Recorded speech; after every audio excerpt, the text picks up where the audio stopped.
Assalamu alaikum. So the next MCQ is crista falciformis is a bony projection that separates facial nerve from the inferior vestibular nerve. ठीक है, इसकी explanation क्या है कि bill बार क्या होती है, ये सेपरेट करती है फेशियल नर्व को from the superior vestibular nerve. ठीक है, जबकि जो हमारे पास आ जाती है क्रिस्टा falciformis, ठीक है, ये क्या होती है, सेपरेट करती है फेशियल नर्व को from the superior vestibular nerve present above Crysta falciformis from cochlear and inferior vestibular nerve present below crista falciformis. ठीक है, अब ये वाले जो पॉइंट्स होते हैं ना, इनको मतलब इनकी कोई एक्सप्लेनेशन नहीं होती. ठीक है, दीज आर एनाटॉमिकल पॉइंट्स. ठीक है, और इनको आपने इसी तरह से याद कर लेना है. ठीक है, causes of hypotension, cardiogenic shock. अब कार्डियोजेनिक शॉक के अंदर क्या होता है कि हार्ट जो है उसकी पंपिंग एक्टिविटी जो है वो डिक्रीज हो जाती है. ठीक है, तो उसकी डिक्रीज पंपिंग एक्टिविटी की वजह से क्या होता है, क्योंकि मायोकार्डियल कॉन्ट्रैक्टिलिटी डिक्रीज हो जाती है. ठीक है, तो क्या होता है कि आउटपुट जो फ्रॉम द हार्ट होता है दैट इज स्ट्रोक वॉल्यूम वो कम हो जाता है. इसकी वजह से अल्टीमेटली हाइपोपरफ्यूजन होती है. ठीक है, ब्लड वॉल्यूम कम होगा, ब्लड प्रेशर कम होगा, हाइपोपरफ्यूजन होगी, अल्टीमेटली शॉक जो है वो डेवलप होगा इस्कीमिया की वजह से. ठीक है, तो cause of hypotension cardiogenic shock क्या होता है आपके पास, decrease myocardial contractility. An old man with liver mass, hepatitis B surface antigen positive and raised alpha fetoprotein 1000 he might be having. ठीक है, अब उन्होंने हमें अल्फा फिटोप्रोटीन का लेवल जो है वो रेस्ड बता दिया. लेकिन वो ट्यूमर मार्कर होता है फॉर लिवर कैंसर, तो hepatocellular carcinoma. Left pulmonary bronchus occluded by a tumour, what will happen in the capillary supplying the area. Again अब उन्होंने हमें क्या कह दिया कि लेफ्ट पल्मोनरी ब्रोंकस ने क्या किया, लेफ्ट पल्मोनरी ब्रोंकस जो है वो ऑक्लूड हो गया by tumour. It means that ये वही वाला सिनेरियो आ गया कि जब हमारे पास ऑब्स्ट्रक्शन आ जाती है. ठीक है, जब भी हमारे पास कोई ऑब्स्ट्रक्शन होती है इन द एयरवे, तो हमारे पास क्या होता है, वेंटिलेशन परफ्यूजन रेशियो को देयर इज़ नो वेंटिलेशन. ठीक है, and there is normal perfusion. ठीक है, नॉर्मल परफ्यूजन है but there is no ventilation. ठीक है, सो in any lung, ठीक है, that has a normal perfusion but no ventilation, there will be no gaseous exchange. ठीक है, जब गैस एक्सचेंज ही नहीं होगा, ठीक है, तो हमारे पास क्या होगा, जब गैस एक्सचेंज नहीं होगा तो alveolar partial pressure of oxygen जो होगा वो इक्वल होगा जो आपके इंस्पायर्ड एयर के अंदर पार्शियल प्रेशर ऑफ ऑक्सीजन होता है. ठीक है, M band in multiple myeloma secreted by which of the following, obviously ठीक है, it is secreted by the plasma cells. ठीक है, प्लाज्मा सेल्स जो होते हैं वो आपके एंटीबॉडीज़ की प्रोडक्शन करा रहे होते हैं, एम बैंड की प्रोडक्शन भी वहाँ से ही हो रही होती है. ठीक है, patient presented to the infertility clinic, semen analysis shows that sperm progressive mortality is 25% and 25% are spasmodically contracting. ठीक है, ओके, कॉज इज, ठीक है, वो क्या कह रहे हैं कि जो है पेशेंट इनफर्टाइल है. सेमन एनालिसिस में हमें क्या मिला, पता चला है कि जो 25% स्पर्म्स हैं उनकी प्रोग्रेसिव मोर्टेलिटी है और 25% जो है स्पॉस्मोटिकली कॉन्ट्रैक्ट करें. ठीक है, तो इसका मोस्ट लाइकली कॉज क्या हो सकता है, sample is obtained from sex with wife after she used sponge of CaCl2.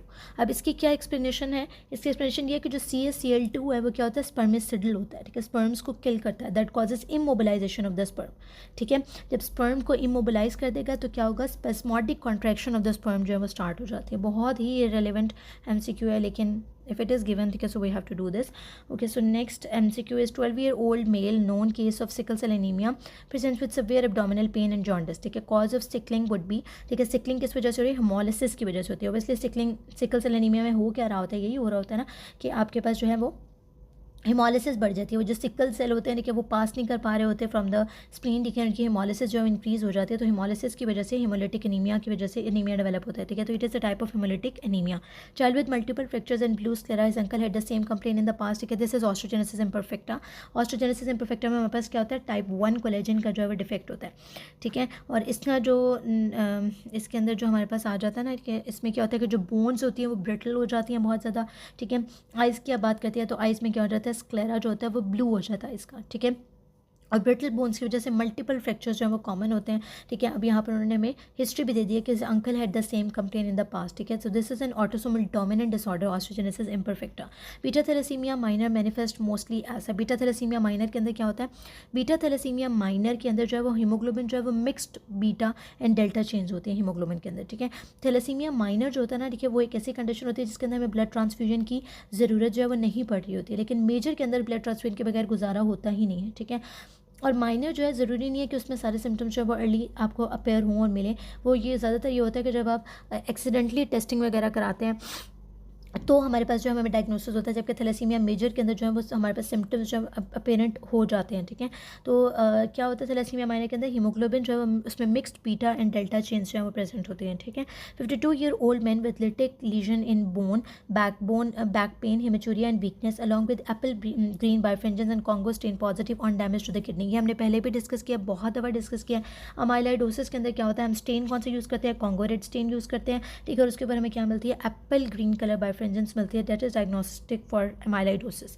Next MCQ is that in sequential trial true is. Sequential trial के अंदर क्या होता है कि ये सिंगल ब्लाइंडेड स्टडी होती है, ठीक है, that in which the subject does not know either the drug और द प्लेसिबो गिवन. ठीक है, जो सब्जेक्ट है उसको नहीं पता कि उसको ड्रग दी गई है या उसको प्लेसिबो दी गई है. ठीक है, जबकि डबल ब्लाइंडेड में क्या होगा कि सब्जेक्ट को भी और जो उस ट्रायल को कर रहा है, ठीक है, दोनों को जो है ना जो पार्टिसिपेंट होगा एज वेल एज, ठीक है, the person who is doing it, ठीक है, डॉक्टर जो होगा, ठीक है, दोनों जो होते हैं, ठीक है, दे डू नॉट नो, ठीक है, that which is the drug and which is placebo. तो उसको हम डबल ब्लाइंडेड स्टडी कहते हैं. सिक्वेंशियल ट्रायल में हम ज़्यादा क्या सिंगल ब्लाइंड स्टडी होती है, subject does not know either the drug is placebo और प्लेसिबो इज गिवन. ठीक है, एक्सप्लेनेशन क्या सिंगल ब्लाइंड स्टडी होती है, पार्टिसिपेंट डज नॉट नो. ठीक है, डबल ब्लाइंड स्टडी में both the participant and doctor does not know that which group जो है वो हमारे पास प्लेसिबो और विच ग्रुप जो है वो हमारे पास ड्रग है. ट्रिपल ब्लाइंड स्टडी में क्या होता है, ये रेंडमाइज्ड एक्सपेरिमेंट्स होते हैं in which the treatment intervention is unknown to the patient. The individual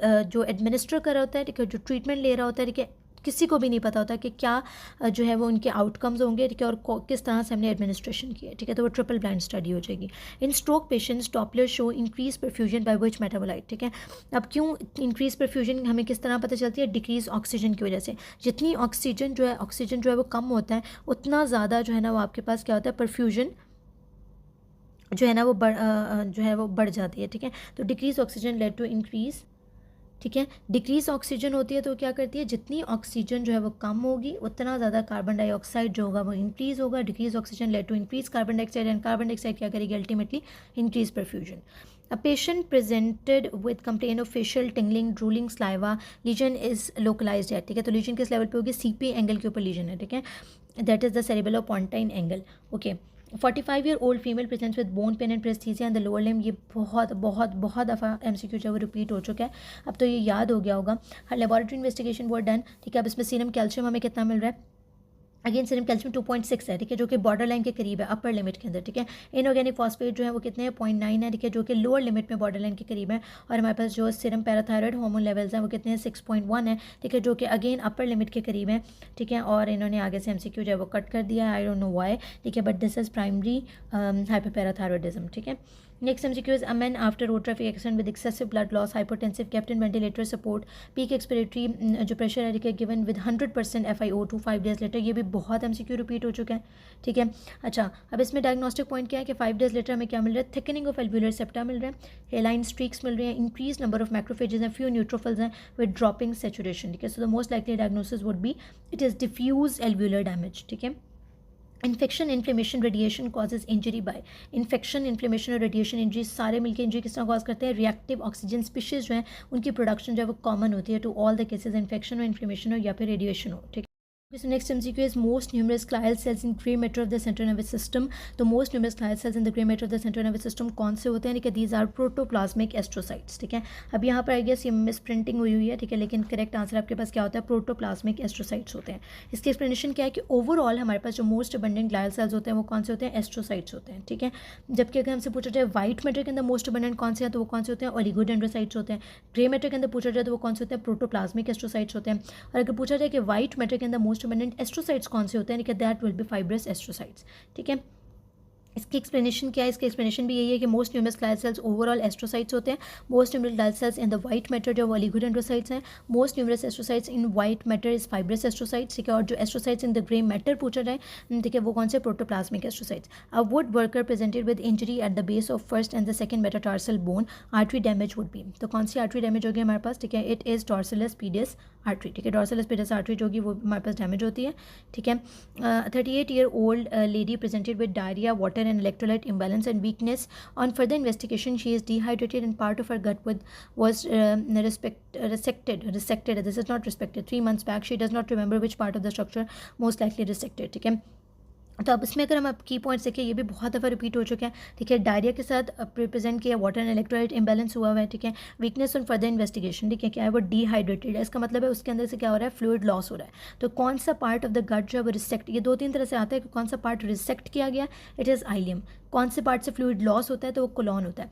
normally क्या होता है कि जिजनम में मैक्सिमम वाटर एब्जॉर्प्शन हो जाती है, और अगर जिजनम आप रिमूव कर दें ठीक है तो आइलियम जो है वाटर को एब्जॉर्ब कर लेती है, लेकिन अगर हम आइलियम को रिमूव कर दें ठीक है तो कोलॉन वाटर को एब्जॉर्ब नहीं कर सकती, ठीक है, जिसकी वजह से क्या होता है कि फ्लूइड लॉस बढ़ जाता है। अगेन एक्सप्लेनेशन हम पढ़ लेते हैं, it is the same thing, though maximum absorption occur in the jejunum but fluid loss will always from colon, ठीक है। फ्लूइड लॉस कहाँ से होता है, कोलॉन से होता है। And part of the gut remove which causes fluid loss is ileum, as when jejunum is remove no fluid loss occur, ठीक है। जिजनम को रिमूव करेंगे फ्लूइड लॉस नहीं होगा, क्यों, क्योंकि आइलियम सारा कुछ एब्जॉर्ब कर लेगी। लेकिन अगर आपने आइलियम को रिमूव कर दिया, कोलॉन एब्जॉर्ब नहीं कर सकती, कोलॉन ओवरलोडेड हो जाती है, फ्लूइड लॉस जो है वो स्टार्ट हो जाता है, ठीक है। ओके, रेफरेंस पर उन्होंने दिया कि बेरियन लव से एक्सप्लेनेशन लिखी है, type of necrosis as the result of acute MI. Acute MI में कौन सी नेक्रोसिस है, कोएगुलेटिव नेक्रोसिस, ठीक है। Ischaemia in all the parts of the body except for the brain, वो क्या होगा, कोएगुलेटिव नेक्रोसिस होगा। ऑर्गन्स की बात हो रही है, ठीक है। Okay, child with generalise oedema, first line of investigation, ठीक है। फर्स्ट लाइन इन्वेस्टिगेशन में वापस क्या होगी, हम यूरिनरी प्रोटीन लेवल्स होते हैं उनको। Next MCQ, 26-year-old female presented with complaint of her fingers turning white, then blue, then red when exposed to cold, ठीक है। What is she suffering from? So she is suffering from primary Raynaud's phenomena, ठीक है। उसमें इस तरह होता है कि पहले वाइट होंगी, फिर रेड होंगी, पहले रेड होंगी, फिर वाइट होंगी, फिर ब्लू हो जाएंगी, ठीक है। तो आई गेस मैंने थोड़ा सा सीक्वेंस गलत किया, पहले वाइट होंगी, फिर ब्लू होंगी, फिर रेड हो जाएंगी ऑन एक्सपोजर टू कोल्ड, ठीक है। A young man working in chemical factory for the last 5 years presented with painless hematuria, pain and weight loss. On histopathology it was confirmed that the patient is suffering from urothelial carcinoma. The most probable agent involved in pathogenesis is again aniline dyes, ठीक है। aniline dye जो है वो most common जो है risk factor होते हैं, ठीक है, फॉर ब्लैडर कार्सिनोमा। इसकी एक्सप्लेनेशन देख लेते हैं। इसमें क्या है, ट्रांजिशनल ब्लैडर कार्सिनोमा जो है इसमें smoking, more than amines, more than hydrocarbon. Squamous cell bladder carcinoma जो होता है इसमें शिस्टोसोमा, स्टोन्स, इंडोवेलिंग कैथेटर्स हो सकते हैं। Aromatic amines and azo dyes widely used in aniline dyes जो होते हैं, लेकिन उनमें क्या होता है, 2 नफ्थाइल अमीन होता है, ठीक है, और बेंजीडीन जो होते हैं एंड 2 एसिटाइल अमाइनो फ्लोरीन, ठीक है। So all aromatic amines used in aniline dye जो होते हैं, ठीक है, वो आपके पास ब्लैडर कैंसर कॉज करते हैं। So the best answer is aniline dye. 60-year-old male presented with history of fever, significant weight loss, painful micturition, hematuria and flank mass. His hemoglobin is 18. What could be the possible pathology associated with this condition? So the most likely diagnosis would be renal cell carcinoma, ठीक है, क्योंकि patient की उन्होंने हमें history दी है, weight loss की symptoms दिए हैं रिनल सारे, ठीक है, और हमारे पास हीमोग्लोबिन इंक्रीज़ हुआ है, ठीक है। क्यों, क्योंकि क्या होता है कि रेनल सेल कार्सिनोमा में एरिथ्रोपोइटिन की प्रोडक्शन ज़्यादा होती है, सेकेंडरी एरिथ्रोपोइसिस हो रहा होता है इनक्रीज एरिथ्रोपोइटिन लेवल की वजह से, ठीक है। तो हमारे पास क्या होता है कि लेवल ऑफ हीमोग्लोबिन जब इंक्रीज हो जाता है, ठीक है, दैट इज डायग्नोस्टिक, ठीक है, for renal cell carcinoma. A patient presents with haematuria, facial flushing, mass in right iliac fossa. Laboratory findings will show, laboratory findings में हमें क्या मिलेगा, पोलीसाइथीमिया, ठीक है, पोलीसाइथीमिया जो है वो हमें मिलेगा। A person loses 2 liters of sweat in marathon race and drinks 2 liters of pure water, what changes will occur. अब इसमें क्या है कि उसका 2 liters ऑफ स्वेट जो है ना, उसने स्वेटिंग 2 liters ऑफ स्वेटिंग हुई है, ठीक है। अब स्वेटिंग में क्या होता है कि आपके पास आपके जो सॉल्ट्स भी लॉस हो रहे होते हैं और वाटर जो है वो भी लॉस हो रहा होता है, ठीक है। लेकिन उसने उसको रिप्लेस किस तरह किया, उसने सिर्फ 2 liters ऑफ प्योर वाटर का इंटेक करके जो है उसको रिप्लेस किया। लूज तो सॉल्ट भी हो रहे थे, वाटर भी हो रहा था, लेकिन उसने क्या किया, सिर्फ और सिर्फ प्योर वाटर जो है उसका इंटेक किया है। सो द मोस्ट लाइकली क्या चेंजेस प्रोड्यूस होंगे, ठीक है, it is increase intracellular fluid volume. अब ये किस तरह होगा, ठीक है, अगर इसको हम इसकी हम देखें कि ये किस तरह से हो रहा है। अब इसमें यही है, देखिए, अगर वो 2 liters of the pure water का इंटेक कर रहा है, ठीक है, तो वाटर जैसे उसने इंटेक किया वो एक्सोलर फ्लूइड में गया, एक्सोलर फ्लूइड का वॉल्यूम जो है ना वो इंक्रीज़ होगा, ठीक है। उसकी वजह से क्या होगा कि अंदर, क्योंकि सेल के अंदर जो है वो हमारे पास क्या हो रहा है, ठीक है, कि जो कॉन्सेंट्रेशन ऑफ सॉल्यूट है, सॉल्ट बहुत ज़्यादा हो जाएगी, ठीक है, तो वाटर सारा जो है सेल के अंदर मूव करेगा, तो इंट्रासेलुलर फ्लूइड वॉल्यूम सबसे पहले इंक्रीज़ होगा। इंट्रासेलुलर फ्लूइड वॉल्यूम इंक्रीज़ होगा, जितना ज़्यादा इंट्रासेलुलर फ्लूइड का वॉल्यूम होगा उतनी उसकी ऑस्मोलैरिटी कम हो जाएगी। तो हमारे पास सीक्वेंस में क्या होगा, इंक्रीज आईसीएफ वॉल्यूम फर्स्ट होगा, उसकी वजह से क्या हुआ, आईसीएफ की ऑस्मोलैरिटी कम हो गई, ठीक है। आईसीएफ की जब ऑस्मोलैरिटी कम होगी, ठीक है, तो फिर हमारे पास क्या होगा, आईसीएफ की ऑस्मोलैरिटी जब कम हो जाएगी तो अगेन वाटर जो है वो बाहर की तरफ मूव करेगा, ठीक है, तो ईसीएफ का वॉल्यूम जो होगा वो इंक्रीज हो जाएगा, फिर ईसीएफ की ऑस्मोलैरिटी कम होगी। तो पहले आईसीएफ का वॉल्यूम इंक्रीज होगा, आईसीएफ की ऑस्मोलैरिटी कम होगी, उसको आपने चूज़ करना है। अगर वो ऑप्शन नहीं है, फिर ईसीएफ की वॉल्यूम इंक्रीज होगा, फिर ईसीएफ की ऑस्मोलैरिटी, ठीक है। तो जो हमारे पास वाटर क्योंकि लॉस हो रहा होता है, ठीक है, इंट्रासेलुलर फ्लूइड से भी जो हमारे पास फ्लूइड जो है वो लॉस हो रहा होता है, ठीक है। सो हमारे पास क्या होगा कि सबसे पहले हमारे पास आईसीएफ का वॉल्यूम इंक्रीज होगा, वॉल्यूम इंक्रीज होने की वजह से उसकी ऑस्मोलैरिटी कम हुई, ऑस्मोलैरिटी कम हो जाएगी, ठीक है, तो क्या होगा, वाटर मूव करता है from low concentration to high concentration of solute, तो वाटर सारा बाहर मूव करेगा, ईसीएफ का वॉल्यूम बढ़ेगा और ईसीएफ की ऑस्मोलैरिटी कम हो जाएगी। During the thoracic surgical procedure the surgeon should care the structure while ligating the internal thoracic artery. The structure would be it is ipsilateral phrenic nerve, again very much repeated MCQ. Pregnant woman has increase in girth of abdomen which is an example of adaptation which is comprehensively defined as adaptation. क्या होता है कि इसके अंदर correct option C है, that is reversible structure and functional changes in responses to physiological and pathological stimulus. A patient who is known case of rheumatoid arthritis started on DMARDs. He now presents with history of shortness of breath and chest x-ray reveals bilateral infiltrate. Which drug is most likely responsible? So the drug would be methotrexate. ठीक है, methotrexate DMARDs पे उसको start किया गया, ठीक है, उसके बाद शॉर्टनेस ऑफ ब्रेथ और चेस्ट एक्सरे पे हमें बायलैटरल इन्फिल्ट्रेट मिल रहे हैं, ठीक है। तो जो methotrexate होती है ना वो पल्मोनरी फाइब्रोसिस कॉज करती है। क्या कॉज करती है? methotrexate का भी साइड इफेक्ट होता है पल्मोनरी फाइब्रोसिस, ठीक है। तो जो हमें मिल रहे हैं इन्फिल्ट्रेट्स मिल रहे हैं बायलैटरल, जिससे correct answer will be B methotrexate. With regard to counseling, the best statement is it is a technique to help people to help themselves. ठीक है, again repeated MCQ. What happens in embryo at the end of third week? And of the third week के अंदर क्या हो रहा होता है? Formation of 2 germ layers. Structure passing through foramen rotundum. तो फोरामेन रूटेंडम में से कौन सा स्ट्रक्चर पास करता है? फोरामेन रूटेंडम से पास मैक्सिलरी नर्व जो है ना वो फोरामेन रूटेंडम से पास करती है, ठीक है। Next MCQ is during thoracic injury, internal thoracic artery is ligated to perfuse rectus abdominis. Flow increases to which artery? Flow increases to inferior epigastric artery. Teenager playing with gun suddenly injured the at the right side just lateral to the rectus sheath at the level of 9th intercostal cartilage tip. Structure injured would be, it is a fundus of the gallbladder, ठीक है। ये transpyloric plane की बात करें, ठीक है, at the level of 9th costal cartilage जो हमारे पास transpyloric plane जो present होता है। The transpyloric plane, also known as the Addison's plane, is an imaginary axial plane that is located midway between the jugular notch and superior border of the pubic symphysis, ठीक है, उनके दरमियान में present होता है approximately at the level of L1 vertebral body. It is an important landmark for many key structures visualized. ठीक है, अब कौन कौन से स्ट्रक्चर्स हमें यहाँ पर मिल रहे होते हैं ट्रांसपाइलोरिक प्लेन में? पाइलोरस ऑफ द स्टमक, ठीक है, first part of the duodenum, duodenojejunal flexure, root of transverse mesocolon, ठीक है, hepatic flexure of the colon, splenic flexure of the colon, fundus of the gallbladder, neck of the pancreas, hilum of the kidney, hilum of the spleen, 9th costal cartilage, termination of spinal cord and superior portion of conus medullaris and origin of superior mesenteric artery. ठीक है, आप इतने सारे याद करना थोड़ा सा मुश्किल होगा। इसका निमोनिक आप कोई देख सकते हैं इंटरनेट से लेकिन वैसे जो मोस्ट इंपॉर्टेंटली पूछे जाते हैं, सुपीरियर मेसेंटेरिक आर्टरी का ओरिजिन पूछा जाता है कहाँ से होता है? At the level of L1। Duodenojejunal flexure का पूछा जाता है कि वो कहाँ पर होता है, तो ट्रांसपाइलोरिक प्लेन या L1 के लेवल पे, ठीक है। उसके बाद हेपेटिक फ्लेक्चर, स्प्लेनिक फ्लेक्चर को आप याद रखें, fundus of the gallbladder, this is very important, ठीक है। अगेन वही हाइलम ऑफ द किडनी जो है अगेन इंपॉर्टेंट, और 9 कोस्टल कार्टिलेज जो आपके पास वो पॉइंट होता है, ठीक है, जहाँ पर ये हो रहा होता है। So next MCQ is a patient with hypothyroidism has loss of sensation on palmar surface of the index and the middle finger. What other findings can be seen in this patient? ठीक है, तो क्या है कि hypothyroidism का patient है, ठीक है, और हाइपोथायरॉयडिज्म के जो पेशेंट होते हैं, ठीक है, हाइपोथायरॉयडिज्म में या प्रेगनेंसी में क्या हो जाता है? स्वेलिंग हो जाती है ना बॉडी के अंदर, ठीक है। हाइपोथायरॉयडिज्म के पेशेंट के अंदर भी जनरलाइज मिक्स एडीमा जो है वो प्रेजेंट हो सकता है। उसकी वजह से क्या होता है, ये कार्पल टनल सिंड्रोम जो है वो कॉमनली हो जाता है क्योंकि वो कंप्रेस हो जाती है। तो कार्पल टनल सिंड्रोम की वजह से क्या होगा, आपके पास ऑपोजिशन ऑफ द थंब जो है वो भी लॉस्ट हो जाएगी, ठीक है। मीडियन नर्व जो आपकी कंप्रेस हो रही होगी ना, ठीक है, जो आपके थिनार मसल्स को सप्लाई करती है, तो कार्पल टनल सिंड्रोम की वजह से ही हो जाएगा। Complete crushed avulsion injury of anterior compartment of the arm will lead to weak supination. Anterior compartment of the arm की अगर इंजरी होगी तो क्या होगा? weak supination हो जाएगी। Most common cancer in Pakistan, Pakistan के अंदर जो most common cancer it is oral cancer. Boy walking barefooted, a pointed object pinches his plantar surface.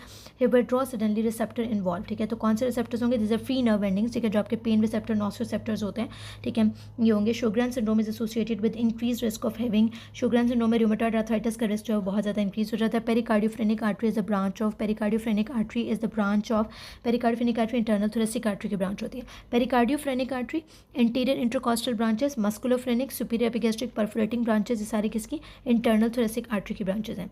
upper 1/3 of the esophagus blood supply, अब इसमें क्या होता है कि अपर 1/3 ऑफ द एसोफेगस जो है वो इंफीरियर थायराइड आर्टरी से सप्लाई होता है, मिडिल पार्ट को थोरेसिक एओर्टा को, और लोअर को लेफ्ट गैस्ट्रिक आर्टरी। ऊपर से क्या होता है कि अगर आप देखिए एसोफेगस के करीब थायराइड ग्लैंड पड़ा होता है, तो इस तरह से मैंने याद किया था कि थायराइड ग्लैंड से आ जाएगा इंफीरियर थायराइड आर्टरी, आके अपर पार्ट को सप्लाई कर देगी, मिडिल पार्ट के ऊपर थोरेसिक एओर्टा सप्लाई करता है, और लोअर पार्ट क्योंकि एसोफेगस का कंटिन्यू होता है आगे आपके स्टमक के सारे का, तो वहाँ से लेफ्ट गैस्ट्रिक आर्टरी उसको सप्लाई कर देगी, ठीक है। 2 athletes are sitting in room, one is professional and the other is new. Difference in the former athlete, अब क्या होगा कि एक जो है वो हमारे पास क्या है कि प्रोफेशनल है, ठीक है, और दूसरा हमारे पास क्या है? न्यू है, ठीक है। तो difference in the former athlete क्या होगा, ठीक है, जो आपका न्यू एथलीट है उसके अंदर क्या होगा? कार्डिक आउटपुट इंक्रीज होगा, ठीक है। अदरवाइज़ ये होता है कि इनका जो है ना, हमारे पास क्या होता है कि जो प्रोफेशनल एथलीट्स होते हैं उनके अंदर हमारा हार्ट रेट जो है वो डिक्रीज़ हो जाता है, उनमें ब्रेडिकार्डिया डेवलप हो जाता है, ठीक है, जिसको हम कहते हैं कि साइनस ब्रेडिकार्डिया जो उनके अंदर नॉर्मल फिजियोलॉजिकल स्टेट में होता है, that is 40 to 60 beats per minute. A patient with non lethal myocardial infection after few minutes which of the following is most likely to occur. तो इसमें क्या होगा, एरिथमियास, ठीक है, विद इन फ्यू मिनट्स जो है वो आपके पास एरिथमियास डेवलप होते हैं। एक्सप्लेनेशन देखें, 4 आवर्स पोस्ट एमआई जो है हमारे पास एरिथमियास होते हैं, 4 to 24 आवर्स में भी एरिथमिया, यानी कि फर्स्ट 24 आवर्स के अंदर जो मोस्ट कॉमन कॉम्प्लिकेशन हो सकती है, दीज आर एरिथमियास, ठीक है। 1 to 3 डेज पोस्ट एमआई जो है फिब्रिनस पेरिकार्डाइटिस होता है, 4 to 7 डेज के बाद जो है वो क्या होता है, कार्डिक टेम्पोनार्ड हो सकता है, और मंथ्स आफ्टर पोस्ट एमआई जो है एन्यूरिज्म होता है। A patient with Klinefelter syndrome will have, Klinefelter syndrome में क्या होता है, दिस इज सुपरफिलिस एक्स क्रोमोसोम, ठीक है, दैट इज़, क्योंकि इसमें क्या होता है, क्लाइनफेल्टर सिंड्रोम के अंदर XXY होता है, ठीक है, या फिर आपके पास XXY होता है, ठीक है। सो तो यह सुपरफ्लूअस का मतलब क्या होता है, अननेसेसरी या मोर देन एक्सेस जो है ना, ठीक है, आपको वो मोर देन इनफ जो है वो प्रेजेंट होती है कोई चीज़, ठीक है। तो हाँ, यहाँ पर एक्स क्रोमोसोम के साथ सुपरफ्लूअस एक्स क्रोमोसोम होते हैं, ठीक है। Chromaffin cell tightly adhere in adrenal medulla by mesothelium, diabetic patient with a wound on foot, greenish discharge and fruity smell, taking amoxicillin clavulanic acid, but but wound does not heal. What organism is not responding to above antibiotics? So it is most likely Pseudomonas, ठीक है। Pseudomonas के अंदर जो है ना हमें greenish discharge मिलता है, ठीक है, ग्रीनिश कॉलोनीज होती है, फ्रूटी स्मेल भी मेरे उन्होंने बता दिया, और टेकिंग एमॉक्सिसिलिन क्लेवलॉनिक एसिड वो ले रहा है, ठीक है, और जो उसको रेजिस्टेंट है, ठीक है, तो दिस इज सूडोमोनास, ठीक है। A patient with swelling of the knee joint and decrease mobility, APTT prolong, which of the following effect the platelets to cause the above finding, ठीक है। तो इसमें क्या है कि अगर आपके पास एपीटीटी प्रोलॉन्ग है, ठीक है, एक्टिवेटेड पार्शियल थर्मोप्लास्टिक टाइम, साथ उन्होंने में swelling of the knee joint कह दिया, डिक्रीज मोबिलिटी भी है, तो this is most likely haemophilia A, क्योंकि जितने भी हमारे क्लॉटिंग फैक्टर्स के डिफेक्ट होते हैं ना, उनके अंदर क्या होता है कि डीप टिश्यूज से ब्लीडिंग हो रही होती है, ठीक है। तो और जो हमारे पास वैसे प्लेटलेट्स का डिसऑर्डर होता है उसमें हमारे पास सुपरफिशियल ब्लीडिंग की हिस्ट्री देते हैं, वो इकीमोसिस वगैरह की, या फिर वो ये कह देंगे कि परभराई की मोसिस जो है वो प्लेटलेट की वजह से होता है, लेकिन जो डीप टिश्यूज से ब्लीडिंग हो रही होती है, it is mostly due to clotting factor deficiency, ठीक है। Okay, a boy presented with bleeding after finger cut, investigation reveal increased bleeding time, prothrombin time and activated partial thromboplastin time, and the platelet count was normal, ठीक है। तो इसमें क्या होगा कि what is the cause, ठीक है, तो इसमें क्या है, प्लेटलेट फंक्शन डिफेक्ट है, ठीक है, प्लेटलेट के फंक्शन का डिफेक्ट है, उसका काउंट तो नॉर्मल है लेकिन उसका फंक्शन जो है वो एबनॉर्मल है। A patient after coronary bypass surgery came with complaints of purpura and petechial haemorrhages, on investigation bleeding time prolong, findings are due to, ठीक है। अब हमारे पास क्या है, कोरोनरी बाईपास सर्जरी के बाद उसको कंप्लेंट्स है पर्परा और पेटिकियल हेमरेजेस की, ब्लीडिंग टाइम उसका जो है वो प्रोलॉन्ग है, ठीक है। ये क्यों होगा, पोस्ट सर्जिकल थ्रोम्बोसाइटोपिनिया की वजह से। A patient presents with subcutaneous red rashes and purpura and massive splenomegaly, symptoms resolve with splenectomy, findings are due to hereditary spherocytosis, hereditary spherocytosis में अगर हम स्प्लीनेक्टमी करते हैं तो सिम्टम्स जो है रिजॉल्व हो जाते हैं। Surgeon while doing surgery requires skilful coordination of hands and mind, which of the following is important in this, तो इसमें सेंसरी फीडबैक मैकेनिज्म जो सिस्टम जो होता है बहुत इंपॉर्टेंट होता है। A patient visiting Pakistan develop fever, hypotension, coma, headache, renal parameters deranged, platelet 90,000, retic count increased है, ठीक है। So the most likely diagnosis would B, ठीक है। अब इसमें अगर आप हम की पॉइंट्स देखें, ठीक है, की पॉइंट्स अगर आप देखें तो आपके पास क्या है, फीवर है, हाइपोटेंशन है, कॉमा है, हेडेक है, ठीक है। और पाकिस्तान की भी उन्होंने बात कर दी, जियोग्राफिकल एरिया भी आपको बता दिया, रेनल पैरामीटर्स भी डिरेंज्ड हैं, ठीक है। और प्लेटलेट काउंट कितना है, 90,000, इसका मतलब प्लेटलेट्स का तो कोई डिफेक्ट इतना ज़्यादा मतलब माइल्डली लो है, ठीक है, 150,000 से कम है लेकिन बहुत सवेयर नहीं है, ठीक है।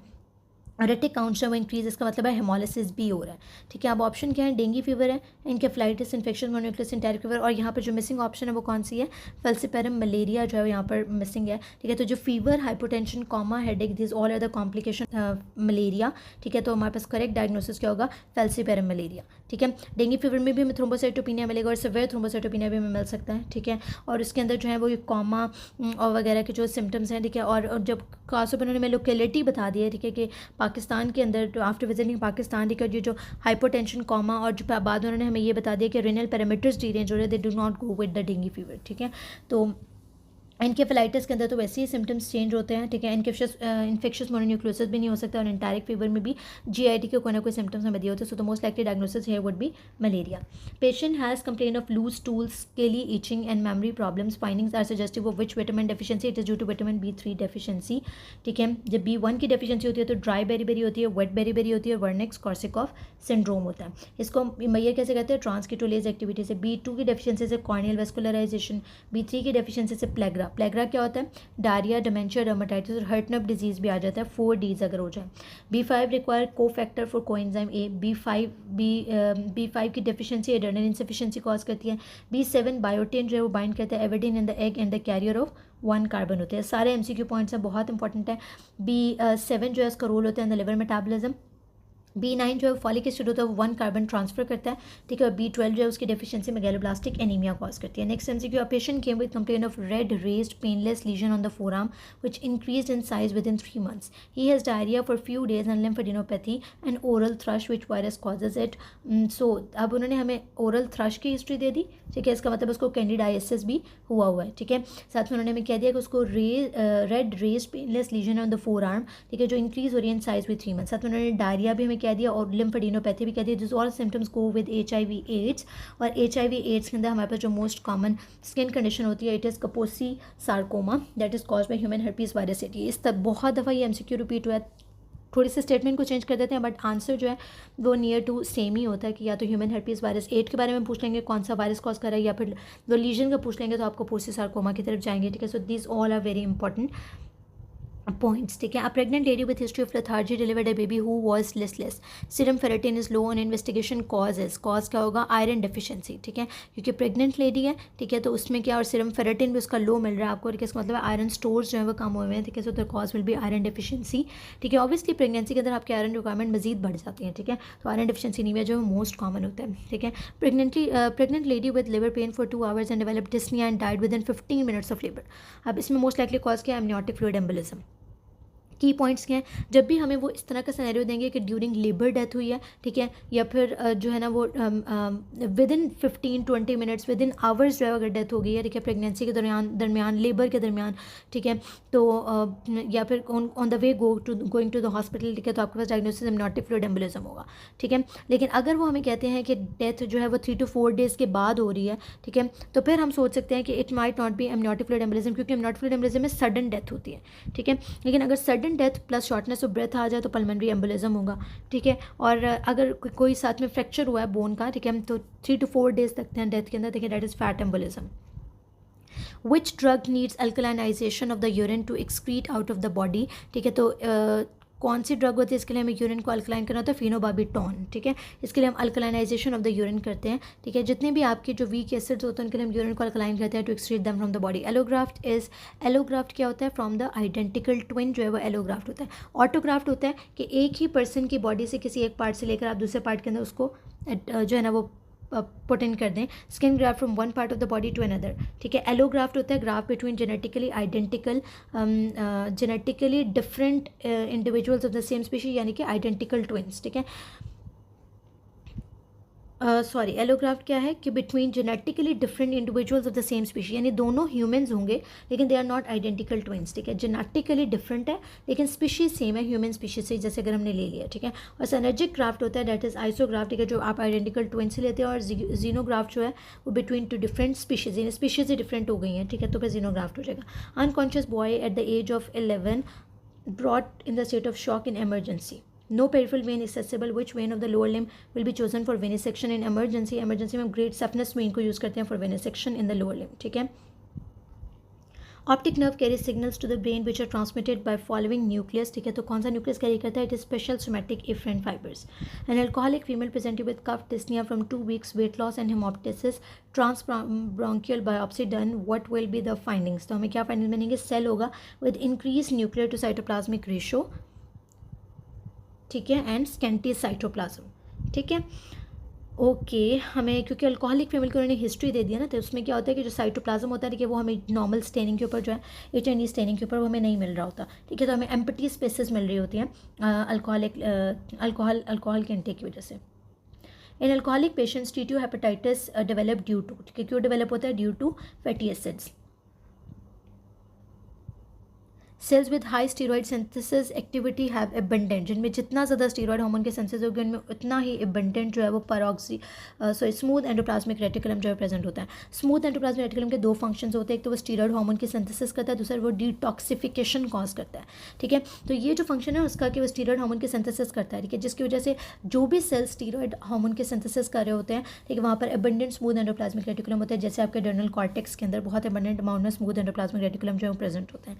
So this is all about today's video. ठीक है, 100 MCQs हमने कर लिए हैं। नेक्स्ट 100 MCQ इंशाल्लाह पेपर 2 जब हम कल डिस्कस करेंगे। और काइंडली आप लोग वीडियो जो हैं ज़्यादा से ज़्यादा शेयर करें, ठीक है, ज़्यादा से ज़्यादा लोगों को शेयर करें ताकि हेल्प आउट हो सके, ठीक है, बाकी लोगों को भी। और it also give me motivation, ठीक है, कि जितने ज़्यादा लोग देख रहे हैं उतने ज़्यादा जो है वीडियोस बनाने के लिए मोटिवेशन होती है। ठीक है, so if this videos are helpful to you also comment me, ठीक है, and if you have any queries you can comment me. Thank you very much.